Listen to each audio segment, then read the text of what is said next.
Yo, this hot, this the spot, there it is, pod.com. We're interviewing the best comedians, so tune in quick and get your ears receiving them. We talking about life and life to stream right to you, from the microphone right to your home, dude. Side note, this might get embarrassing, but no, don't sweat, yo, cause there it is.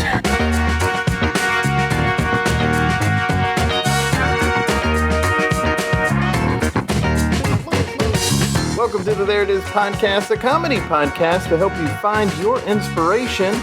I'm your host, Jason Farr. Let's do this. Very excited to be doing this show today. Not only is it the first time in a while that we have done a comedy shop talk, it is also a return to the podcast of one girlfriend of the show, Justina Sparling. Hello. Oh, you can't be that loud.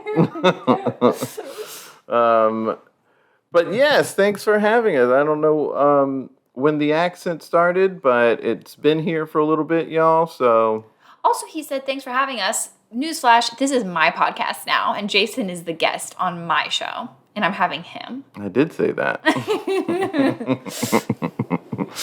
I'm trying to do too much at once. See, when you're the producer... Oh, my God. And the host, and the engineer, then you got too much on your plate, and you make mistakes. But, anyway, thanks for having us. Okay, to the listeners, thanks for having us in your ears. We're going to talk some comedy shop talk today. We have a few topics, and we're going to start with this one. It's something I was talking about recently, not on the podcast, but just in my private life with friends, because I'm connected to a lot of people who do comedy, and I was commenting on Facebook that I feel like a lot of comedy either feels too safe or deliberately or carelessly mean-spirited or like deliberately performative. Just to sort of explain what I mean, some stuff, I would say not a lot, but some stuff, unless it's like maybe an individual putting stuff out on social media, but heavily produced stuff, it's rare. But this is the category where you have people who are being performative. You might see more of that on Twitter than on like TBS or Comedy Central, but nevertheless, like I feel like that kind of stuff is out there. I feel like it's pandering. And then the stuff, you know the stuff that's mean-spirited. I feel like Bill Maher is mean-spirited. Bill Maher. Oh, yes. You said Bill Maher, and I thought Bill Burr. Oh, yeah, but he's... No. Maybe when he's doing a show in, like, Detroit, he's mean-spirited.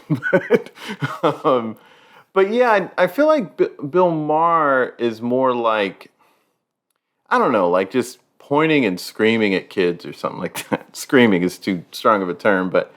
That seems mean-spirited. Who's that guy who has a talk show on Fox News? Greg Grunberg or something like that? I don't know.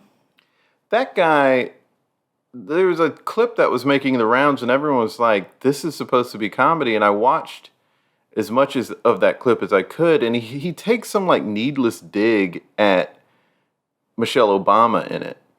And when it comes to political humor, especially on social media, there's a lot of stuff that seems more about being mean than about being funny. Yeah, like so-and-so destroys so-and-so. Yeah. So-and-so obliterates. Mm-hmm. I think so-and-so Armageddons. I think people learned the wrong lesson from The Daily Show when Jon Stewart was on. Yes, that's such a good point. Because I feel like so much of what he was doing was saying, okay, we're going to make these jokes about these politicians. That can get dicey because we could have some Republicans watching. But they always did a good job of making it fair to be harsh about somebody. Like when they show Mitch McConnell saying something that's trying to obstruct Obama, and then they show a clip of him years prior doing the exact opposite or saying the exact opposite when it's beneficial to his party, I feel like that is deserving of mockery. So when Jon Stewart would do that kind of stuff, he also like showed the receipts for why it was fair. But I don't think people really show the receipts now. Now it's just sort of like, this is that person we don't like, so let's all bash them. Yeah. Or this person represents something to me because I disagreed with this one thing they said, so let's bash them, has now become the norm, especially on Twitter, almost particularly on Twitter. Yeah. Like if Jerry Seinfeld says something you don't agree with, they're just going to bash him and not use a lot of facts. Right. But they were witty and cute. And so just like Jon Stewart was witty, they're like, oh, well, this was witty. He was witty. We destroyed. Just like Jon Stewart. Yeah, I feel like, yeah. They value the wittiness over actual data. Yeah, or it's like, I think I talked about this with you before on the podcast about how the Late Show writers packet, when they were asking for submissions, they were saying, be sure that you have a joke and that it's not just attitudinal. Right. And I think there's a lot of attitudinal stuff out there because people are mad for valid reasons. And they may not have liked whatever it was Jerry Seinfeld said about feeling like there's a weird political correctness thing going on. But making him just this guy that he isn't, so you can justify being so harsh on him, doesn't really add up for me. And there's like other examples, but I'm just saying when you have to sort of, I bring him up because I saw someone misquote one of his jokes wildly out of context, but also like completely changing what he said. And it painted a picture of him being like misogynist, even though he wasn't even remotely talking about women. And they bashed him for it. And it's like, okay, well, you're lying about what he said. Yeah. So you can bash him because you disagree with what he said about playing colleges now, which wasn't even that offensive of a comment. So that's the sort of thing I'm talking about, where somebody is deliberately bashing somebody, just like Grunberg making that needless hit on Michelle Obama. She hasn't really done anything that warrants hatred from people, but you're supposed to hate her if you're a conservative, right, quote unquote, so bash her. It was like, well, that just seems mean-spirited to me, and I don't like it.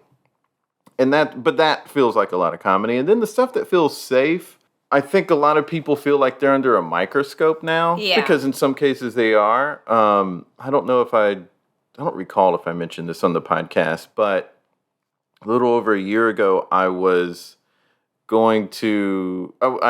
picked to be in a project, and I had to get a background check. And I thought it was just going to be like, background check, does he have a record? There's a criminal record doing really bad things. And it was not that. I mean, it was partly that, but it was mostly, what does he put on social media? And I saw the report that this third party put together, and it was all this stuff, it was all flagged as potentially controversial. And a lot of it was mind-blowing that they thought it was potentially controversial. Like there was a picture of my swollen, sprained ankle on Instagram, and it was a picture of my foot that's not hurt next to the foot that is hurt, and they flagged that as potentially controversial. So I can't imagine I'm the only person who went through an experience like that, especially if they're working for a network.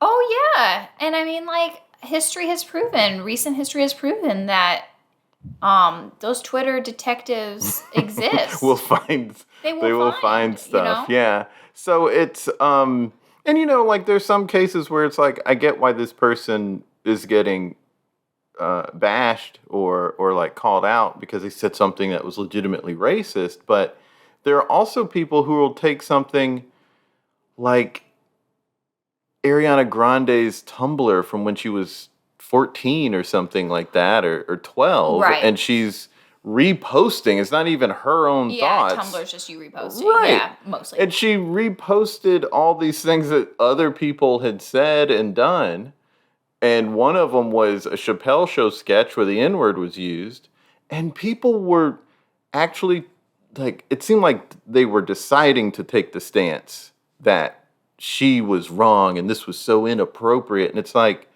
it was a sketch that someone else wrote and starred in and produced and put out. And she's just sharing the sketch.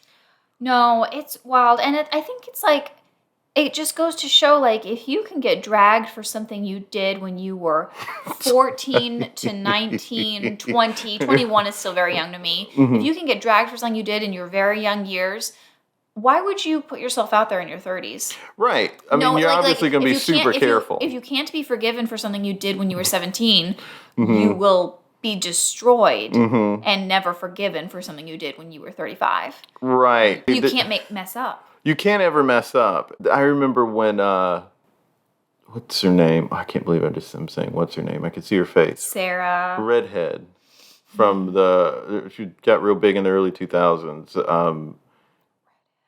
Parent Trap. Lindsay Lohan? Yeah. I remember. I call her Lindsay. Love her. I can't believe I brain farted on her name. But when Lindsay Lohan got big, I remember someone asking George Clooney about the way the public eye was sort of judgy to her. And he was like, boy, am I glad there weren't all these cameras when I was 18. Seriously? Because we were all fucking idiots when we were 18. We all did something that we would cringe if we read that diary post or diary post. Oh, I'm so modern. I'm so young and I'm so used to the internet that diary post is the way it is. Yeah. No, but that like journal entry or whatever, it's insane that like people can get hit that for something they did when they were a kid, when we all did things as a kid that we would regret now. Fine if you want to ask someone to address it to see where they are now, but just trying to take somebody down is kind of strange. But do you hear about this kid who was on American Idol who just left because of an old video controversy? No. I don't watch the show. Some kid on there decided to leave the show because there was a social media post from like Snapchat that was like, so like him with someone who was dressed up as a KKK member. And they said, when I saw the headline, it was like, from video when he was 12. And I was like, really? We're going to go back to when a person was 12? Wow. But then I looked at the kid's like 16, so it was 4 years ago. I was like, oh, never mind. Gotcha. That's just funny to me. It still stands within reason to say, if somebody was a teenager, when the thing blows up and everyone says like, oh, that was inappropriate, let's address it from the standpoint of, hey, where are you at now on this? I want to say sorry to all my fans and everyone who I have let down. Caleb's mom says the video was taken when he was 12 years old after he watched the movie The Strangers, Pray at Night. It had nothing to do with the Ku Klux Klan, but I know that's how it looks. He loves everyone and has friends of all races, she says. Like, do you understand this? Do you understand that? And in some cases, that's more necessary than others, like the Teen Vogue situation. She was like a high school student when she said that stuff, and I think they were like legitimately inappropriate and anti-Asian sentiments. But given the fact that it was so long ago, I would be more curious to know where her head's at now, and I think that's what needs to be investigated. And people who are on staff were demanding that she not work there, she not have that role. And then it came out that one of the people who was vocal about her not getting there had said the N-word a bunch on Twitter. And she's like half Filipino and half Irish. So it's like definitely someone who shouldn't be saying it the way she was using it. She was using it intraracially, like the way black people use it with how we use it. And how I've come to use it since we've become a couple. Canceled. I don't use it. No, she does not.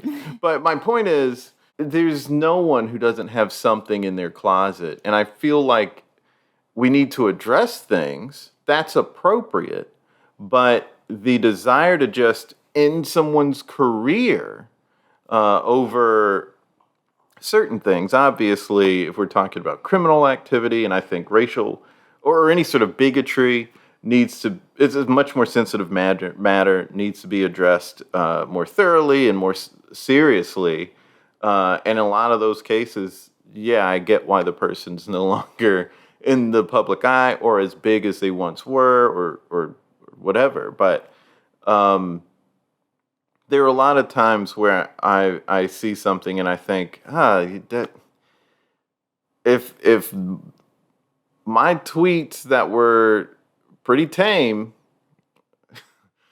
could be flagged as potentially controversial, then I think anyone's could. Also, another thing, it's long ago, not necessarily for you, but just like when we're flagging these things and finding things. Also, Twitter is not high art. No, so if you yeah, get people punished screwing around, for yeah. mistakes that you make on what Dave Chappelle calls a bathroom wall, Yeah. imagine how punished you will be if you make it on a bigger stage. Yeah, and that's all. Yeah, exactly, and that's the point when I say like stuff feels safe. I think it's because people know that there's something that could be taken out of context or misconstrued, or if it's misunderstood too much. So I feel like there is some comedy that comes from like particularly maybe people who like to push the envelope. I don't know if they're pushing the envelope as hard, and it feels like they're being awfully safe about towing the line or just staying so far from the line, and it feels really weird and toothless. And to me, comedy is really loose and fun and has a lot of spontaneity. But when someone's being safe, like deliberately from a scared place, then it's not fun. It's not loose. It doesn't have any spontaneity. So I think there needs to be some kind of readjustment. Maybe don't worry so much because people do weather some of these storms, and you know if you're coming from a good place or not. But I don't know. I'd be really interested to hear more thoughts on something like that from a Sarah Silverman, who has really adopted a lot of new approaches to life and comedy, and has really adapted to the new world we live in. But we also know that she's got a bunch of stuff in her catalog of work that's seen as like incredibly offensive. So I'd just be interested to hear more of what someone like her has to say about that. But all of these things have left me thinking, what comedy is loose and fun? And we've seen some of it. Yeah, I think that a lot of it, and I am a self-affirmed, self-proclaimed TikTok addict. I love TikTok. You have deleted it from your phone several times. Every once in a while, I'll delete it and do a cleanse. And I see some of the silliest stuff on TikTok. More silly than I see on shows. I won't say more silly than I see on live shows because honestly, I haven't seen a live show in about a year. More than, So Right. I'm interested to see what it will be like when we go back. But I find the silly bits on TikTok are little pockets of joy. I don't know. You bring up a good point. TikTok is, a lot of it is spontaneous. And it's because a lot of it is happening. The really good stuff is happening in the moment. And it's either someone doing a prank or something happened and they are capturing it as it happens and laughing about it. And then they can sort of edit later with a sound or something to make that a little more fun. And I think there is something really pure about that. Yeah. Even though there's a lot of TikTok that I hate, there's the stuff that you send me for the most part I really enjoy. And it has that spontaneity and that fun. And that is thinking about live shows. That is kind of what we're supposed to be doing in improv. But it's so hard to be that spontaneous sometimes and on the fly. Not just because you're worried about maybe saying the wrong thing, but also You're purposefully performing. and you can get in your head or get nervous. But TikTok is just people living their lives, Right. doing bits with their friends. I wonder how that will have an impact on improv, or if it will have an impact on improv at all. Yeah, I think about that all the time. I was listening to this interview today. I guess it was this week's episode of a podcast called Smartless, which is Jason Bateman, Will Arnett, and Sean Hayes, and they interviewed Tina Fey. So I was like, oh, I gotta hear this. And it was really good, and they were mentioning in that there are a bunch of TikTokers who are trying to get on television, but people who've been in television for a while know that the money isn't necessarily there, and they're trying to get big on TikTok, or trying to have like a big following on TikTok. Oh, that's funny. So it is. I wonder how that's all going to work itself out as time goes on. But one thing they mentioned in that, speaking of this subject, this particular topic of what's out there that's fun, they were mentioning, because Jason Bateman was like, you know how they used to make films that were like a Neil Simon play adapted into a film, and they pointed out they're not making movies like that anymore. Hollywood is not making movies like that. They even flat out said Hollywood would not make a Rushmore right now. I should probably be trying harder to score chicks. I like your hat. You're a teacher here, aren't you? Sharp little guy. He's one of the worst students we've got. And put it in the theater. Right. And I think they're right. Yeah. They would probably put it on Netflix. Yeah. That was their guess. It was like that sort of thing would end up on Netflix, which is fine. But those movies are, especially the later Wes Anderson movies, are so visual that I would like to see them on the big screen. Right. But nevertheless, I think that kind of speaks to why I feel like there's this big hole, this big gap in the comedy that's out. There's not as much of a certain style. It seems like a lot of comedies, like action comedy, like Spider-Man movie or Deadpool, or it's a romantic comedy that's on Netflix, and that's what they're pushing a lot. I'm not seeing a lot of. So you're saying the gap? You're seeing the gap is in silly comedies?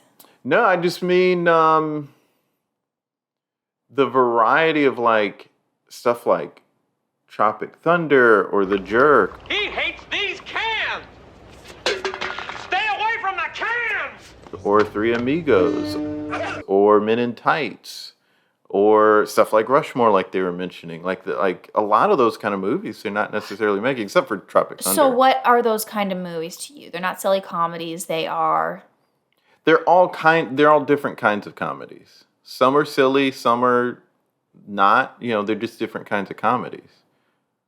So your point is that comedies are not being made so much anymore? That only like two kinds are more often made. Because the action comedy thing is pretty big in the MCU. Right. So there are a handful of them there. And then there are a lot of romantic comedies like Always Be My Maybe or something like that, which are like fine. I like those movies.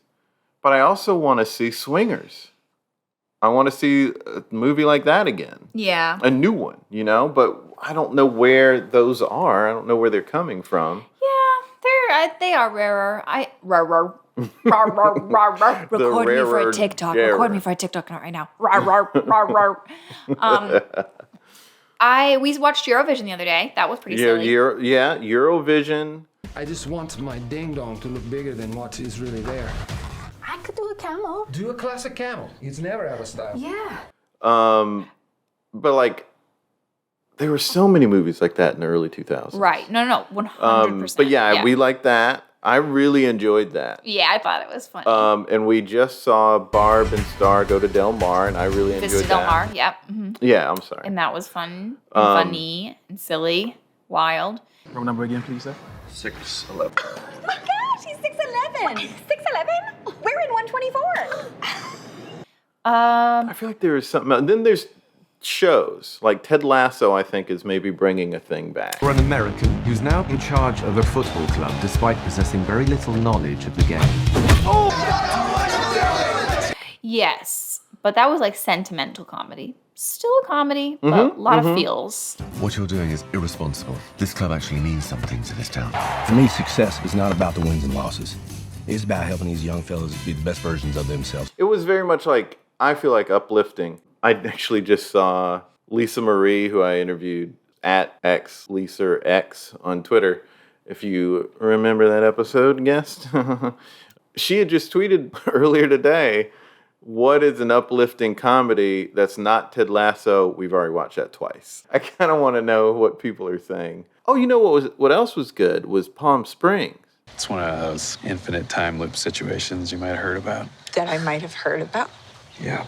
Oh, that was lovely. Yeah. I thought that was great. So enjoyable. Yeah. That was great. Yeah, but I do have to scratch my head to think of some, Yeah, and that's weird for me. Yeah, it's just like, I don't know. I don't think it's the comedy golden age right now. It's and things like ebb and flow. I mean, look, I'm really happy that movies like Judas and the Black Messiah are getting made. I am a revolutionary.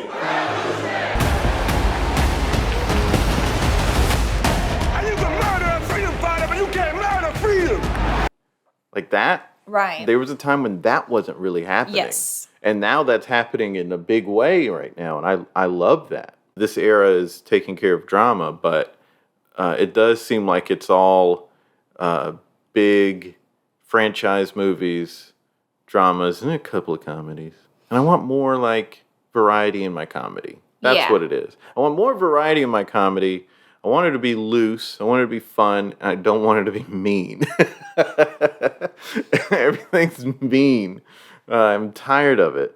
Speaking of comedy and wanting things to be loose and fun and back, we are getting back to live shows in the world. A lot of stand-up comedy places have come back already. And like the Cellar is doing shows and blah, blah, blah. You know all the names.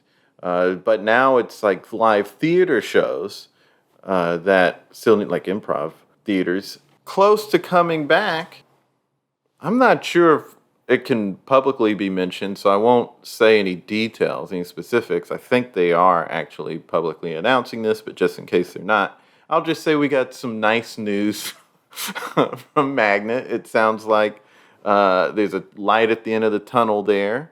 And I'm super excited about returning to that. How are you feeling about post-COVID comedy life? Oh my gosh, I can't wait to experience it. I'm really happy that we're up here to be a part of post-COVID comedy in New York. If I can like make the podcast about me, I'm just like interested to see like how my priorities have shifted, if I will like improv as much, if I will like it more than I did, less than I did.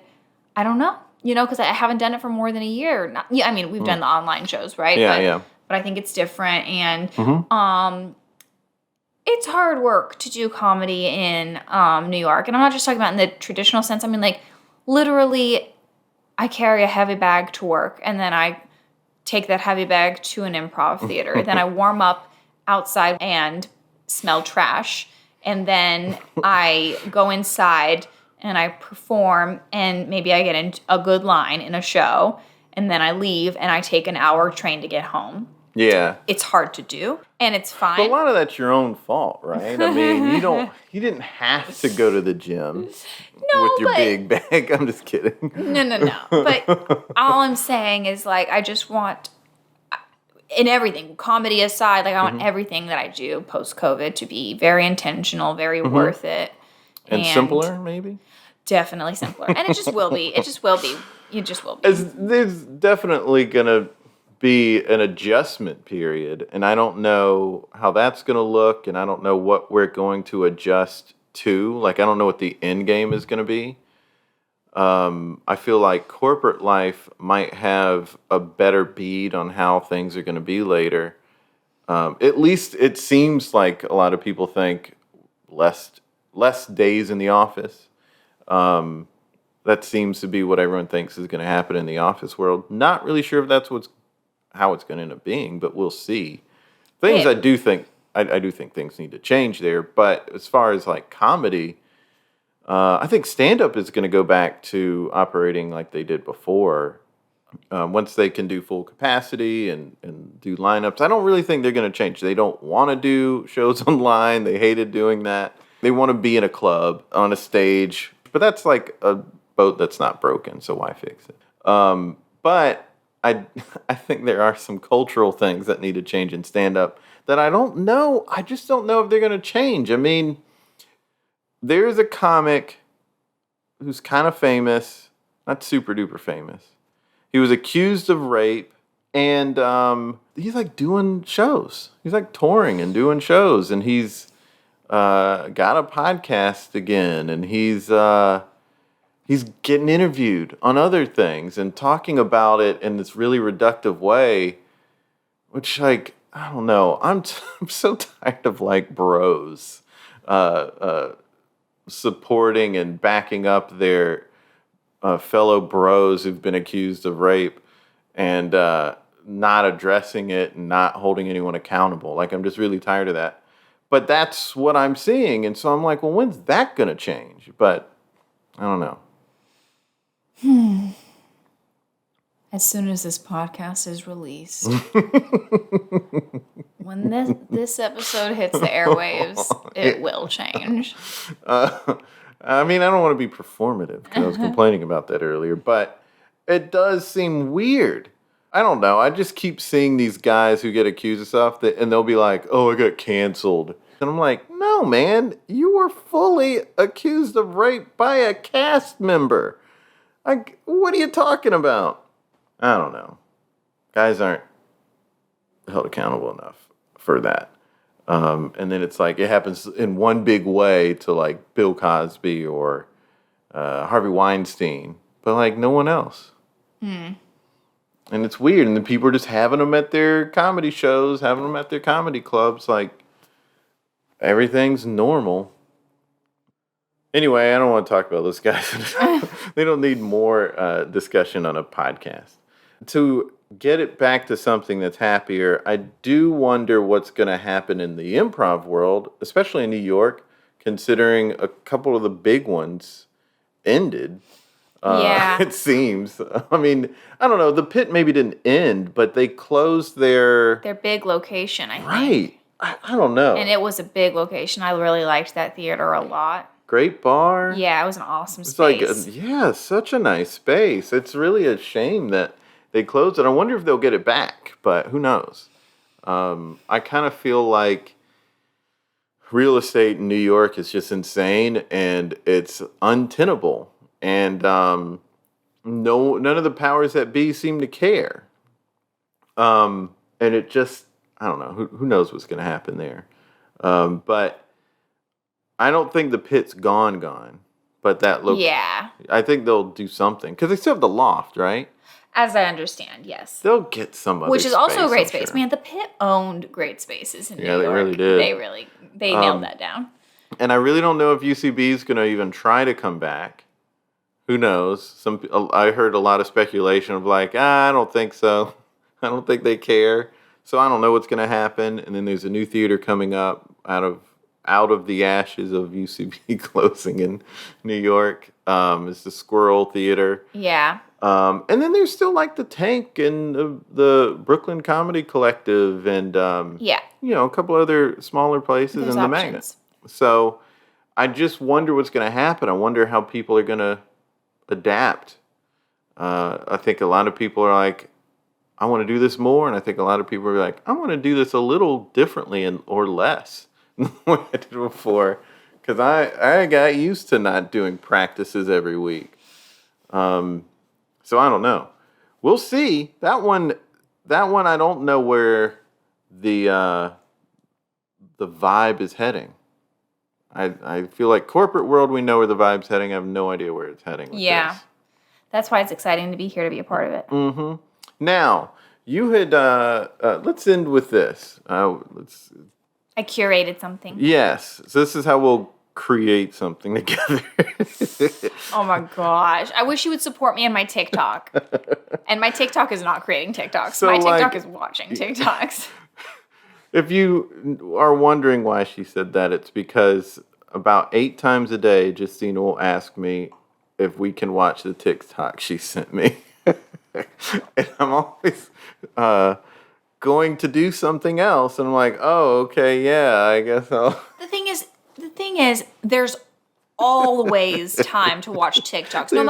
No matter what you're about to do, you have 1 minute of time. I know, but the other thing is that I spent the time curating these, picking and you these want to share out. them with me. And I know I sent you the one specifically, not that I loved, but that I knew that you would appreciate. That's true. And That's I sent true. them to you. Mm-hmm. And finally, it is most certainly not 8 times a day. Sometimes I wait until like 2 or 3 o'clock before I come in and ask. But I can just sense it anytime I walk through the room that you're like, I'm sorry, should I ask now? that really must suck for you to have somebody who loves you this much. No, it's wonderful. I'm actually just kidding because you are just trying to like not only make me laugh, but maybe share with you things, grow with you as a couple. Right, and laugh with me about something. So, and I generally, I think 99% of the videos I like. So, you know, I don't have a problem with seeing them. Here's the problem that I have, and it's a me problem. As soon as I pull up my phone, I open up TikTok, when I'm done and you walk away, because we're done with TikTok, then I'm like, well, while I'm here, let me just see what's on Twitter. Oh, you have your phone up. Right. I'm like, I'm here. The solution there is to give me your unlocked phone and I take it away from you. And not only is it away from you, but your unlocked phone is ready for me to look at your messages, your inbox. Sure. Then it's no problem for me to look. Mm-hmm. Mm-hmm. You're around my phone a lot. Yeah. And I just have it there because I don't have anything to hide. But you're also not the type to like go through it. No, I think that's super weird. And there are people who do it, and I've always thought it was super weird. Yeah, I know there's people that do it. I've seen TikToks about it, honestly. So, so I think that I can talk about a few of my favorites. Silly, we were talking about how important silly is. These are a few of my favorite TikTokers, but I think the best thing is, do you have a written portion of your podcast that you can like... That you can like write these down? Oh, of course. Yeah, you mean like in the description or something? Yeah. You guys should have seen the way Jason just looked at me like I was a fucking idiot. How did you word that? You said, "Do I have a written section of the podcast?" Yeah. Yeah, you realize that of the podcast. Yeah. When you said a written thing of the podcast, it was like a write-in, like a listener's writing in. Or like what do you mean? So first of all, I just want to say that I really like Gen Z humor, and I think it's very funny. And part of the reason I really like that Gen Z sketch that Michael Che wrote. Bro, nobody's telling us anything. Is Bestie gonna be okay? I'm so pressed right now, bro. Don't be pressed. The doctor will be in shortly, bro. Dead ass. If this doctor keeps leaving us on red, he's gonna catch hands on gang. There's the doctor now. You all might want to sit down. What I have to say right now might be a little cringe. Which was like making fun of Gen Z and the way they talk. And people got pissed about it on Twitter. But I also saw a TikTok by a Gen Z who was like, oh my gosh, this is so funny. Half of the people who commented on Twitter about it were like, this is funny and I'm going to stop saying sis so much. Yeah. No.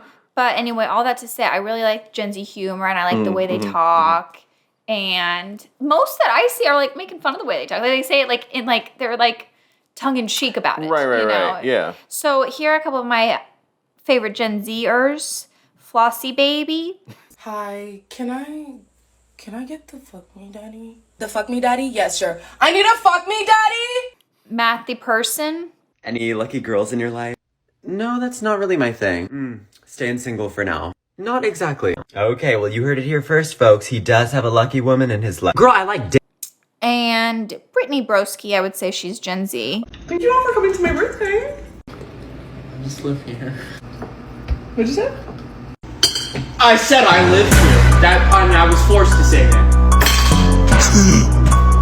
What they won't tell you is that Brittany was farting next to me at the dinner table. So is it like true you were gassing everyone out at the table? It's like my birthday dinner and I just yeah, for sure. So are their names like at those names you're saying? Yes, the ones that I'm saying are their ats. At Flossy Baby, at Matt the Person, at Brittany _Broski. And some other funny ones. Party Harderson, Party_Harderson. She's crazy. She's crazy. She In the best way possible. is really cool. A recent study conducted at Johns Hopkins University found that peeing while pooping could be a huge indicator of latent pedophilia. Here are 10 reasons why it's true. Homo says what? Does your mom know you're gay? And she is, I think, formerly of UCB and now lives in LA. She's just wild. And Brody Wellmaker. All right, the nurse already checked your height, your weight, and your heart rate. Everything looks good. Blood work looks good. All that's left is the hernia test. Okay, what do I have to do for that? I need you to drop your pants. What? I'm gonna need you to drop your pants. That's part of the physical, sweetie. Oh, he's so funny. Mhm. He's great. Kyle Gordon is great. Kyle Gordon, A former previously guest on the podcast. Yeah. Mhm. And I don't know, he's so funny.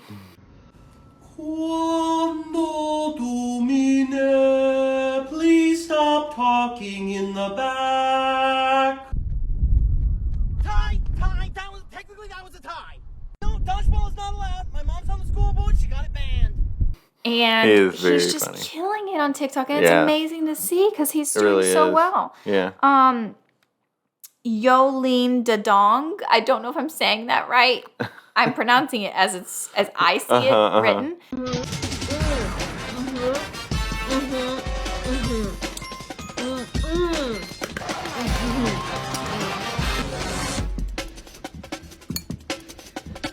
But it's Caitlin Hello. She's so funny. She's like the waspy mom. Hi, hello, hi. We need you. We need you. Hi. I'm so sorry to bother you. I know that you're busy. It's Mother's Day. I'm a mom. Thank you. So my family and I ordered the bagels and lox, but the lox part, it's very red and it tastes like dirt. So if you could just take that off the bill and send us a few desserts, we would be very happy. Karen Cass. She's of Atlanta, Georgia. Oh, yeah. Yeah, she's so funny. What is Eric doing in there? He's in our class. We broke up last night. You told me 1,000,000 times. He cannot know that I go here, Tori. Tell him I won the lottery and that I'm in Paris. And Not Clay is very funny to me. He's kind of weird, but he's funny. Hi, Sharks. My name is Chad Savage, and today I'm seeking $1,000 in exchange for 100% of my company rent. So, Sharks, what do I need from you? What do you need from yourself? And oh my gosh, Benny Drama 7. He's so funny. Huh. He's I don't know if I know Benny Drama. He's the one who's like the hairdresser. Like, what are we gonna do today? And Oh, yeah. I just can't get enough. Hello, Mama. Oh, God, I know. They make us wear these. Yeah. Actually, you know what? On a dandruff, babe. It's like a little blizzard in here. So, I just got back from Disney World. Hopefully, that'll be the last time I do PCP. I just feel like I can be myself. Oh, sorry, Mama. I pull out Grace. He makes fun of Shawn Mendes. Maybe he does the Shawn Mendes impression. That guy is good, but there's something about him that rubs me the wrong way. Oh, gosh. I think he is very talented. I think he deserves a lot of success. I actually think he is unique and great, but I wouldn't seek it out. Oh, man. I do. But anyway, I've gone on long enough about some of my favorites. And I think John Mayer's funny on TikTok. Okay. He is. Swifties are going to get me. No, they're not. They're going to get me. Oh, my gosh. They are so hateful and mean. No, they're not. No, they're not.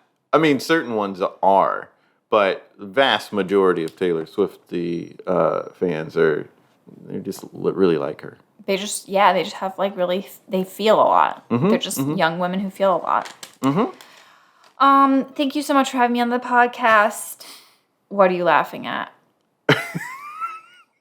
This is the way you said it. The way you're in. This is how you're ending sharing your list. What do you mean? You just going. Thanks so much for having me on your podcast. 100th time on the podcast. It's literally my 100th time on the podcast, though, to be fair. Thanks for having me, but it's my 100th time on the podcast. There it is. Thanks for being on the podcast for the 100th time. You're welcome. Girlfriend of the show. I hope everyone enjoyed listening to this episode. We had a good time doing it, right? Yeah. And we have some links in the bio. We have all those TikTokers that Justina mentioned there. And why don't you tell us what comedy you are loving and what mean-spirited comedy to stay away from. Okay, you don't have to do that second part, but follow us on Twitter, Facebook, and Instagram at ThereItIsPod and share with us those things. Also subscribe to our comedy lifestyle newsletter and support us if you can. We have a Patreon and a PayPal. Go to ThereItIsPod.com for newsletter and support info. Links all up in that bio. We have a super fun guest next week. She offers a lot of really great advice. Go check that out. Until next time, be good to each other. The music for the theme song was created by Neil Brooks. The rap was written and performed by Nick Acevedo. The logo for There It Is was created by Jeff Prater. The There It Is podcast is produced by Jason Farr.